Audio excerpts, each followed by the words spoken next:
இன்றைக்கி நைட் 8 மணிக்கு India versus USA match வந்துட்டு இருக்குது. ஆல்ரெடி 2 டீமுமே வந்துட்டு பார்த்தீங்கன்னா 2 மேட்சை வின் பண்ணியிருக்கிறாங்க. 2 பேருமே பாகிஸ்தானை வந்துட்டு பார்த்தீங்கன்னா வின் பண்ணியிருக்கிறாங்க. ஸோ இன்றைக்கி யாரை மேட்ச் வின் பண்ணுறாங்களோ அவங்க வந்துட்டு பார்த்தீங்கன்னா ஸ்ட்ரைட்டாக சூப்பர் 8க்குள்ளே என்ன செய்வாங்கன்னா போயிடுவாங்க.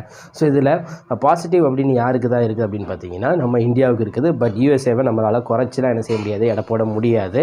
2 ஷாக்கிங் ரிசல்ட் வந்துட்டு கொடுத்துருக்காங்க. எஸ்பெஷலி பாகிஸ்தானுக்கு வந்துட்டு பார்த்தீங்கன்னா சரியான இது கொடுத்து பாகிஸ்தான் வின் பண்ணி அவங்களும் 2 மேட்ச் தொடர்ந்து வின் பண்ணி வராங்க. அண்ட் ஆல்சோ இது வந்து அவங்களுக்கு தெரிஞ்ச ஒரு பிச்சு, நசாவு கவுண்டி ஸ்டேடியம். ஸோ ரன்னே வராத ஒரு பிச்சு, ஃபாஸ்ட் பவுலருக்கு ஏதுவான ஒரு பிச்சு.